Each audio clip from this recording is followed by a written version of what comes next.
चलिए next practice set पर आ जाइए। ये टेस्ट नंबर 56 ट्वेल्थ क्लास की हिस्ट्री की एनसीईआरटी को कवर करें। टॉपिक का नाम है ब्रिटिश शासन का आर्थिक प्रभाव। किसके ऊपर? भारत में रह रहे लोगों के ऊपर या भारतीयों के ऊपर। तो जितने भी प्रश्न इस टॉपिक से बनते हैं बनाते हैं। पहला प्रश्न, अंग्रेजों के द्वारा भारत में मुक्त व्यापार की नीति को कब लागू किया गया? 1773, 1813, 1853, 1905। अंग्रेजों के द्वारा भारत में मुक्त व्यापार की नीति को लागू किया गया 1813 में। ठीक है, 1813 का चार्टर भी था, 1853 का भी था, तो बी है इसका आंसर। देखिए, अंग्रेजों द्वारा 1813 में भारत के ऊपर एक तरफा मुक्त व्यापार की नीति लाद दी गई। अंग्रेजों ने भारत में मुक्त व्यापार की नीति को 1813 के चार्टर अधिनियम के माध्यम से लागू किया, जिसने ईस्ट इंडिया कंपनी के व्यापारिक एकाधिकार को समाप्त कर दिया। किसने? 1813 के चार्टर ने। इस अधिनियम ने मुक्त व्यापार की नीति को बढ़ावा दिया, जिसका अर्थ था कि ब्रिटिश निर्मित वस्तुओं के आयात पर कोई शुल्क या कर नहीं लगाया जाएगा। क्वेश्चन नंबर 2 पर आ जाइए। 18वीं तथा 19वीं शताब्दी में भारतीय दस्तकारों और शिल्पकारों के पतन के प्रमुख कारण क्या थे? यहाँ 4 कारण हैं। कितने हो सकते हैं इसमें? पहला कारण, इंग्लैंड से आयात की जाने वाली मशीन निर्मित सस्ती वस्तुएं। ब्रिटेन तथा यूरोप में भारतीय वस्तुओं के आयात पर लगाए गए उच्च आयात शुल्क, भारतीय शासकों पर ब्रिटिशों का शासन, भारत में रेलवे का विकास। क्या भारत में रेलवे के विकास से भारतीय दस्तकारों और शिल्पकारों का पतन हो गया? देखिए, पहला तो कारण है, दूसरा भी है, तीसरा भी है। 1 2 3 वाला कोई ऑप्शन है नहीं इसमें, तो चौथा भी है। सारे के सारे सही हैं, डी है इसका आंसर। 1 2 3 4 उपरोक्त सभी। देखिए, भारतीय दस्तकारों और शिल्पकारों के पतन के प्रमुख कारण थे इंग्लैंड से आयात की जाने वाली मशीन निर्मित वस्तुओं के साथ भारतीय वस्तुओं की प्रतिद्वंदिता, जिसके कारण सूत कातने तथा सूती कपड़ा बुनने के उद्योगों को सबसे अधिक धक्का लगा। 18वीं और 19वीं सदी के दौरान ब्रिटेन तथा यूरोप में भारतीय वस्तुओं के आयात पर उच्च आयात शुल्क तथा अन्य प्रतिबंध लगाए गए। भारतीय शासक और उनके राज दरबारी, जो शहरी हस्तशिल्प की वस्तुओं के मुख्य ग्राहक थे, धीरे धीरे उनके लुप्त हो जाने से इन उद्योगों को बड़ा धक्का लगा। ठीक है, जैसे सैनिक सामान तथा हथियार, जिनकी आपूर्ति भारतीय द्वारा की जाती थी, ब्रिटिश सरकार द्वारा इनकी आपूर्ति करने से भारतीय हस्तशिल्पियों का पतन हो गया। भारतीय उद्योगों, विशेषकर ग्रामीण दस्तकार उद्योगों की बर्बादी रेलवे के बनते ही काफ़ी तेजी से हुई। रेलवे द्वारा ब्रिटिश विनिर्मित वस्तुओं को सुदूर गांव में पहुंचाने में सहायता मिली। ठीक है, तो रेलवे के विकास ने जो मशीनीकृत सामान था अंग्रेजों का, उसको चारों तरफ फैलाना शुरू कर दिया।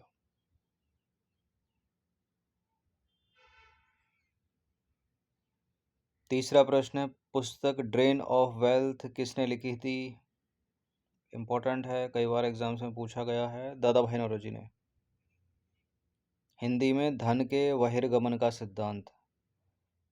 दादा भाई नौरोजी ने ड्रेन ऑफ वेल्थ पुस्तक लिखी। दादा भाई नौरोजी द्वारा लिखी गई 2 पुस्तकें भारत के धन की निकासी की व्याख्या करती हैं, जो हैं poverty and un British rule in India, और दूसरी है poverty of India. Question number 4, औपनिवेशिक काल में भारतीय किसानों की बर्बादी के प्रमुख कारण क्या थे? अब औद्योगिकरण यानी डी इंडस्ट्रियलाइजेशन, दूसरा है नई कानून प्रणाली तथा नई कानून राजस्व नीति, कृषि का वाणिज्यीकरण कर दिया अंग्रेजों ने, उच्च भू राजस्व लगाया। पहला, दूसरा, तीसरा, चौथा, सारे के सारे सही हैं। ये डी है इसका आंसर। देखिए, ब्रिटिश शासन के अंतर्गत किसान धीरे धीरे दरिद्र हो गए, जिसके प्रमुख कारण थे ब्रिटिश शासकों की आरंभ से ही अधिकतम भू राजस्व वसूलने की नीति रही। उच्च भू राजस्व का निर्धारण इसलिए विनाशकारी साबित हुआ क्योंकि उसके बदले किसानों को कोई प्रतिफल प्राप्त नहीं हुआ तथा सरकार ने कृषि सुधार पर बहुत कम धन खर्च किया। नई कानून प्रणाली तथा नई कानून नीति से महाजनों को किसानों के शोषण में बहुत मदद मिली। महाजन कौन? जमींदार। अंग्रेजी राज से पहले महाजन ग्राम समुदाय के अधीन होता था। ब्रिटिश भू राजस्व व्यवस्था ने जमीन को हस्तांतरण के योग्य बनाकर महाजनों या जमींदारों को जमीन हड़पने तथा मनमाना भू राजस्व वसूलने में समर्थ बना दिया। ठीक है। और 19वीं सदी के अंत तक महाजन यानी जमींदार ग्रामीण क्षेत्र के लिए मुख्य अभिशाप तथा किसानों की दरिद्रता का प्रमुख कारण बन गए। और क्या क्या? कृषि के बढ़ते वाणिज्यीकरण ने भी महाजन सह सौदागर को किसान का शोषण करने में मदद दी। गरीब किसान को फसल तैयार होते ही जो भी कीमत मिले उसी पर अपनी पैदावार बेचने के लिए मजबूर किया जाता था। भारत में अब औद्योगिकरण होने तथा आधुनिक उद्योगों के अभाव के कारण कृषि पर अत्यधिक बोझ बढ़ गया, क्योंकि दस्तकार, शिल्पकार व अन्य क्षेत्रों में कार्यरत लोग जीविका चलाने के लिए कृषि की ओर मुड़े। फलस्वरूप हुआ क्या? उत्पादन में तो वृद्धि नहीं हुई, बल्कि उस पर निर्भर लोगों की संख्या जरूर बढ़ गई। इसी को बोलते हैं प्रच्छन्न बेरोजगारी। ठीक है। जहाँ एक काम को 2 किसान कर सकते हैं या 2 लोग कर सकते हैं, उसी में 10-12 लोग लगे पड़े हैं। फलस्वरूप पतनशील कृषि अर्थव्यवस्था और भी जर्जर हो गई। ठीक है। प्रच्छन्न बेरोजगारी यानी श्रमिक की सीमांत उत्पादकता शून्य होती है। इसमें पूछते भी हैं, यूपीएससी सिविल सेवा तक पूछा गया है प्रश्न, प्रच्छन्न बेरोजगारी क्या है। 5वां प्रश्न है, निम्नलिखित कथनों पर विचार करेंगे। 3 कथन है यहाँ पर, कितने इसमें सही होंगे? तीनों तो सही नहीं हो सकते ये, क्योंकि उपरोक्त सभी या 1 2 3 वाला कोई ऑप्शन है नहीं इसमें। ब्रिटिश शासन के आरंभ में बंगाल तथा मद्रास के पुराने जमींदार तबाह हो गए। ब्रिटिश काल में जमींदार प्रथा के प्रसार के कारण बिचौलियों का उदय हुआ। जमींदार तथा भूस्वामियों ने स्वतंत्रता के लिए भारतीयों के संघर्ष का समर्थन किया। देखिए, जिनके पास ज़मीनें थीं, जो भूमि के स्वामी थे और जमींदार थे, उन्होंने स्वतंत्रता के लिए भारतीयों का साथ नहीं दिया, वो तो अंग्रेज़ों के वफादार बने रहे। तो गलत है यहाँ पर तीसरा वाला। जहाँ जहाँ 3 है वो होगा नहीं, केवल 1 और 2 सी है इसका आंसर। ब्रिटिश शासन के आरंभिक दशकों में बंगाल तथा मद्रास के पुराने जमींदार तबाह हो गए। ऐसा खासकर ऊंची बोली लगाने वालों को ही राजस्व वसूली के अधिकार नीलाम करने की वॉरेन हेस्टिंग की नीति के कारण हुआ। भू राजस्व का भारी बोझ और वसूली संबंधी सख्त कानून, जिसके तहत राजस्व की अदायगी में विलंब होने पर जमींदारों की जो संपत्तियां हैं बड़ी कठोरता से नीलाम कर दी गई। पहला वाला सही है। दूसरा वाला भी करेक्ट है। जमींदारी प्रथा के प्रसार की एक उल्लेखनीय विशेषता थी बिचौलियों का उदय। जमींदारों तथा नए भूस्वामियों ने लगान वसूल करने के अपने अधिकार को लाभदायक शर्तों पर अन्य इच्छुक लोगों को दे दिया। ठीक है। इस प्रक्रिया की एक श्रृंखला बन गई, जिससे वास्तविक किसान तथा सरकार के बीच लगान पाने वाले अनेक बिचौलिए आ गए।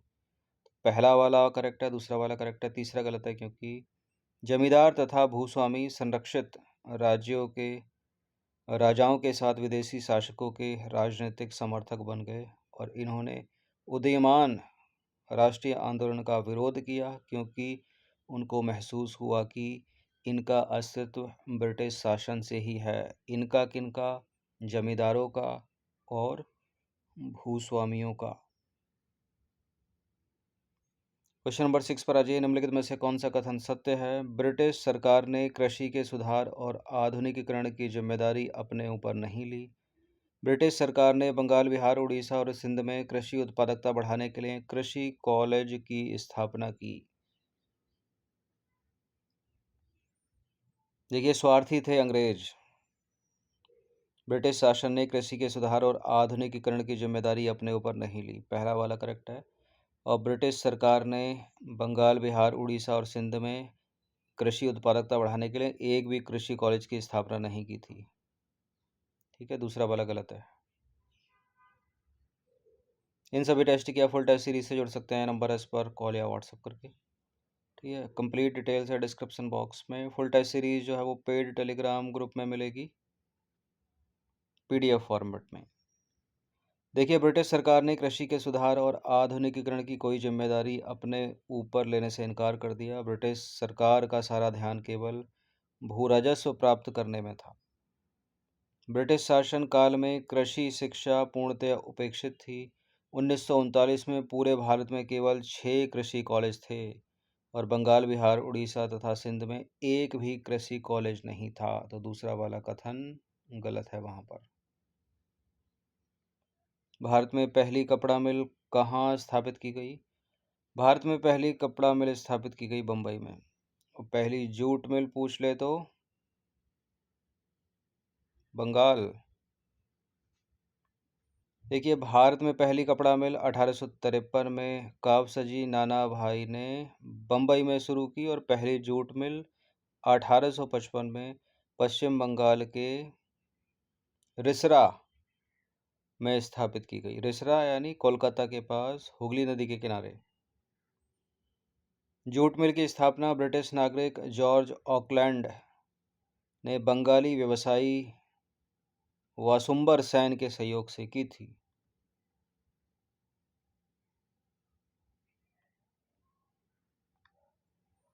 कथन कारण वाला प्रश्न है क्वेश्चन नंबर 8। निम्नलिखित कथनों पर विचार करेंगे। पहला कथन, नीचे उसका कारण है। कथन है कि औपनिवेशिक काल में अधिकतर आधुनिक भारतीय उद्योगों पर ब्रिटिश पूंजी लगी हुई थी। कारण है इसका, ब्रिटिश पूंजीपति भारतीय उद्योगों में ऊंचे मुनाफों की संभावनाओं के कारण आकर्षित हुए। देखिए, चूंकि ब्रिटिश पूंजीपति भारतीय उद्योगों में ऊंचे मुनाफे की संभावनाओं के कारण आकर्षित हुए, इसलिए औपनिवेशिक काल में अधिकतर आधुनिक भारतीय उद्योगों पर ब्रिटिश पूंजी लगी हुई थी। बिल्कुल, दोनों के दोनों ये बात सही है और कारण भी है, मतलब व्याख्या भी इसका करता है, तो ए ही इसका आंसर बनता है। भारत में ब्रिटिश शासन के दौरान अधिकतर आधुनिक भारतीय उद्योगों पर ब्रिटिश पूंजी का स्वामित्व या नियंत्रण था। ब्रिटिश पूंजीपति भारतीय उद्योगों में ऊंचे मुनाफे की संभावनाओं के कारण उसकी ओर आकर्षित हुए थे। भारत में श्रम अंततः सस्ता था, कच्चा माल तुरंत और सस्ती दरों पर उपलब्ध था तथा तैयार वस्तुओं के लिए भारत और उसके पड़ोसियों का विशाल बाजार उपलब्ध था। इन सभी टेस्ट की आप फुल टेस्ट सीरीज से जुड़ सकते हैं, नंबर इस पर व्हाट्सअप करके। Full test series PDF format में मिलेगी पेड टेलीग्राम ग्रुप में। क्वेश्चन नंबर 9 पर आ जाइए। भारतीय उद्यमियों को ब्रिटिश शासन के दौरान किन चुनौतियों का सामना करना पड़ता था? ब्रिटिश मैनेजिंग एजेंसी, बैंक से मिलने वाली पूंजी की विभेदकारी दर, रेलवे भाड़े की दरों में असमानता और देश में भारी या पूंजीगत वस्तुओं के उद्योगों का अभाव।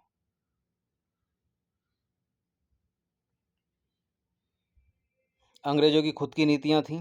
ठीक है, ब्रिटिश मैनेजिंग एजेंसी, बैंक से मिलने वाली पूंजी की विभेदकारी दर, भारतीयों को लोन ऊंची दरों पर दिया जाता था। ठीक है, और अंग्रेजों को सस्ती दरों पर दिया जाता था। रेलवे भाड़े की दरों में भी असमानता थी। देश में भारी या पूंजीगत वस्तुओं के उद्योगों का अभाव था। सभी उपरोक्त सभी। देखिए, भारतीय पूंजीपतियों को आरंभ से ही ब्रिटिश मैनेजिंग एजेंसियों के सामने झुकना पड़ता था। अनेक स्थितियों में भारतीय कंपनियों पर भी विदेशी स्वामित्व और नियंत्रण वाली मैनेजिंग एजेंसियों का दबदबा होता था। भारतीय उद्योगपतियों को बैंकों से ऋण मिलने में भी कठिनाई होती थी। अधिकतर बैंकों पर ब्रिटिश पूंजीपतियों का प्रभाव था। अगर भारतीयों को कर्ज मिलते भी थे तो उन्हें ऊंची दरों पर ब्याज देना पड़ता था। जबकि विदेशी काफ़ी आसान शर्तों पर कर्ज ले सकते थे। और क्या-क्या? भारत सरकार की रेलवे नीति ने भी भारतीय उद्योगों के प्रति भेदभाव किया। आयातित वस्तुओं की अपेक्षा भारतीय वस्तुओं का वितरण कठिन और खर्चीला था। भारतीयों द्वारा उद्योग स्थापित करने में एक अन्य गंभीर कठिनाई यह थी कि देश में भारी या पूंजीगत वस्तुओं के उद्योगों का लगभग पूरा अभाव था। इन उद्योगों के बिना अन्य उद्योग का तेज व स्वतंत्र विकास नहीं हो सकता था। तो सभी कारण हो गए। 10वां प्रश्न है कि दीनबंधु मित्र ने अपना नाटक नील दर्पण किस विषय वस्तु के संदर्भ में लिखा है? नील दर्पण पे कई बार प्रश्न बने एग्जाम्स में। दीनबंधु मित्र का नाटक है ये, और ये नील उत्पादक किसानों के उत्पीड़न है इसमें।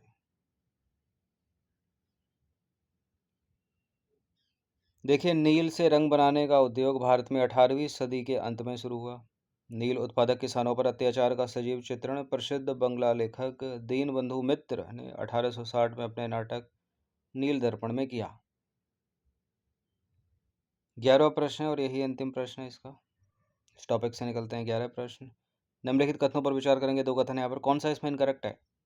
भारत में नील की खेती मुख्यतः बंगाल और बिहार में की जाती थी। अमेरिका में नील के अत्यधिक उत्पादन से तथा ब्रिटेन को नील के निर्यात के कारण भारत में इसकी खेती बंद कर दी गई।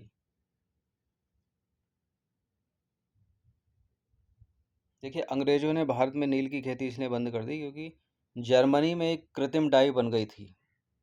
ठीक है, इसलिए दूसरा वाला गलत है, अमेरिका में नहीं, पहला सही है। अच्छा, एक और प्रश्न, 12 प्रश्न है इसमें। देखिए, भारत में नील की खेती मुख्य रूप से बंगाल और बिहार में की जाती थी, पहला करेक्ट है। दूसरा वाला असत्य है क्योंकि जर्मनी में संश्लिष्ट रंग यानी कृत्रिम रंग के आविष्कार से भारतीय नील उद्योग को बड़ा धक्का लगा और धीरे धीरे इसका ह्रास हो गया। तो अमेरिका में नहीं बल्कि जर्मनी में एक कृत्रिम डाई बनी थी, उसके कारण। अब अंतिम प्रश्न यह है कि नील दर्पण के लेखक कौन थे? ठीक है, दीनबंधु मित्र, ऑप्शन नंबर बी। नील दर्पण 1858-1859 में दीनबंधु मित्र द्वारा लिखित बंगाली नाटक था। यह नाटक बंगाल में फरवरी-मार्च 1859 के नील विद्रोह पर आधारित था। यह ब्रिटिश बागान मालिकों के खिलाफ किसानों का विद्रोह था, जिन्होंने उन्हें नील उगाने के लिए मजबूर किया था। ठीक है, जिन्होंने का ब्रिटिश बागान मालिक, उन्हें नील उगाने के लिए किसानों की बात हो रही है। तो इस टॉपिक से बनते हैं 12 प्रश्न, इनकी प्रैक्टिस कर लीजिएगा 1 से 2 बार। फुल टेस्ट सीरीज से आप जुड़ सकते हैं, जो भी पीडीएफ से पढ़ना चाहता है प्रिंट कराकर, ये नंबर है इस पर व्हाट्सअप करके। ठीक है, बाकी सब्सक्राइब रखना सिविल सर्विसेज स्टडी चैनल को। धन्यवाद।